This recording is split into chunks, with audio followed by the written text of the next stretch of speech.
बिस्मिल्लाहिर्रहमानिर्रहीम। अस्सलाम वालेकुम स्टूडेंट, क्या हाल है? उम्मीद करती हूँ आप सब ठीक होंगे। Welcome to my channel Sidra economics lecture. आज हम टॉपिक डिस्कस करने जा रहे हैं, वो है demand for money according to Fisher. आज सिर्फ हम इनका इंट्रो देखेंगे, बाद में हम इनकी 3 अप्रोच पढ़ेंगे। कौन कौन सी अप्रोच हैं? Classical approach, Keynesian approach and post Keynesian approach. चलो अब इंट्रो स्टार्ट करते हैं। इंट्रो में क्या है? 2 important function of demand for money, यानी कि डिमांड फॉर मनी के 2 इम्पोर्टेंट फंक्शन हैं। Money act as a medium of exchange, यानी कि मनी को हम कैसे क्यों यूज़ करते हैं? किसी चीज़ के बदले में उससे एक्सचेंज करते हैं हम। डिमांड हम मनी की कब करते हैं? जब हमें कोई चीज़ की जो ज़रूरत हो तो हम मनी की डिमांड करते हैं, मनी के बदले। क्योंकि हम मनी को कैसे यूज़ करते हैं? Use as medium of exchange, यानी कि आप मनी उस किसी पर्सन से हमें चीज़ लेनी है, उससे मनी दे दें और उससे चीज़ खरीद लें। उस देन क्या हो गया? मनी क्या करेगी? Money act as a medium of exchange.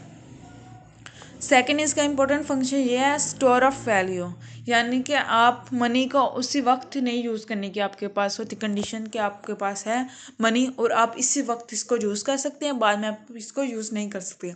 ऐसा कुछ नहीं होता इसमें, आप बाद में भी इसको यूज़ कर सकते हैं, यानी कि आप स्टोर करके रख सकते हैं, उसकी वैल्यू स्टोर रहती है, यानी कि उसकी वैल्यू चेंज नहीं होती। जब मनी नहीं थी तो क्या करते थे हम? गुड्स के बदले गुड्स परचेज कर देते थे, एक्सचेंज कर देते थे। लेकिन उस कुछ गुड्स ऐसी होती थी कि उसको हम रख नहीं सकते थे, बल्कि ज़्यादातर ऐसी गुड्स होती थी कि जिसे हम रख के बाद में एक्सचेंज नहीं कर सकते थे।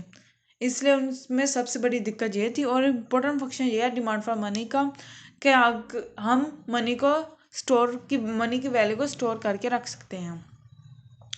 देन इसका आता है 2 view of change in demand for money, यानी कि सब 2 इम्पोर्टेंट जिनकी वजह से 2 व्यू है जिसकी वजह से हमारी डिमांड फॉर मनी चेंज होती है। फर्स्ट ऑफ ऑल है क्या है? स्केल व्यू, और सेकंड क्या है? Substitute view. स्केल व्यू क्या है? Change in demand for money due to change in income and wealth. उन्होंने कहा हमारी डिमांड फॉर मनी में इसलिए चेंज होता है क्योंकि हमारी मनी जहाँ वेल्थ इनकम या वेल्थ चेंज हो। इन दोनों मनी और इनकम और वेल्थ के दरमियान डायरेक्ट रिलेशनशिप होता है। डायरेक्ट रिलेशनशिप कैसे होता है? इफ़ इनकम और wealth increase then demand for money increase. यहाँ पे मैंने लिखा हुआ DFM इनके डिमांड फॉर मनी, यानी कि जब हमारी इनकम या वेल्थ इंक्रीज होती है देन हमारी जो होती है डिमांड फॉर मनी भी इंक्रीज हो जाती है। और इफ़ इनकम और wealth decrease then demand for money भी डिक्रीज हो जाती है। अगर हमारी इनकम और वेल्थ कम होगी देन हम क्या करेंगे? डिमांड फॉर मनी को भी कम करेंगे।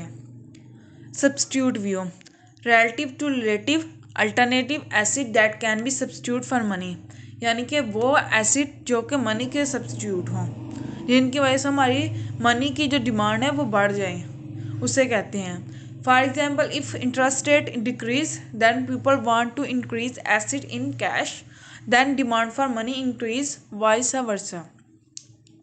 यानी कि उन्होंने कहा कि बॉन्ड्स के जो पे जिन बॉन्ड्स पे लिया है ना, आपने बॉन्ड्स लिए हैं कोई भी, अगर उसकी इंटरेस्ट रेट डिक्रीज़ हो रहा देन लोग क्या करते हैं कि जो भी बॉन्ड्स है उसे सेल कर देते हैं, क्योंकि वो चाहते हैं कि उनके पास कैश की सूरत में हो money, demand for cash. Then क्या होती है? डिमांड फॉर मनी इंक्रीज हो जाती है।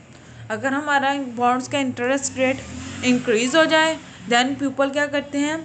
बॉन्ड्स को और ख़रीद लेते हैं। देन क्या होता है? हमारी मनी और सप्लाई डिक्रीज हो जाती है, मनी डिमांड डिक्रीज हो जाती है, सॉरी। यानी कि इसके 2 व्यू हैं, स्केल व्यू और सब्स्टिट्यूट व्यू। अगर इन दोनों व्यूज़ को कंबाइन हम लिखना चाहें तो क्या लिखेंगे? Nature of demand for money. इसके बाद होते है 3 इसके पर्पस डिमांड फॉर मनी के। 3 purpose of demand for money. First purpose है ट्रांजैक्शन, दूसरा है परसुएशनली डिमांड, और तीसरा है स्पेकुलेशन डिमांड। सबसे पहले है demand transaction demand. Transaction demand क्या होता है? सिंपली ट्रांजैक्शन डिमांड ये है कि हम किसी भी पर्सन को the need of cash for the current transaction of person and business exchange, यानी कि लोग अपने पास कुछ ना कुछ मनी रखते हैं किसके लिए, करंट ट्रांजेक्शन यानी कि डेली की जो रूटीन के लिए हमें जो ज़रूरत पड़ती है उसके लिए, और अपने बिजनेस के लिए, उसे कहते हैं ट्रांजैक्शन। इसके बाद आता है पर्सुएशनली डिमांड फॉर मनी, यानी कि लोग अपने पास मनी रखते हैं अनएक्सपेक्टेड सिचुएशन के लिए। अनएक्सपेक्टेड सिचुएशन के लिए कुछ ना कुछ अपने पास रखते हैं। अनएक्सपेक्टेड सिचुएशन कौन सी होती हैं, अगर उन्होंने क्या किसी की डेथ हो जाए तो हमें मनी की ज़रूरत पड़ेगी ना, इसलिए वो अपने पास रखते हैं। अगर किसी की अचानक किसी ने शादी के लिए दिन फिक्स कर दिए हैं, इस तरह की किसी भी चीज़ के लिए वो अपने पास मनी कुछ ना कुछ मनी का पार्ट रखते हैं। और लास्ट पे है स्पेक्युलेशन डिमांड।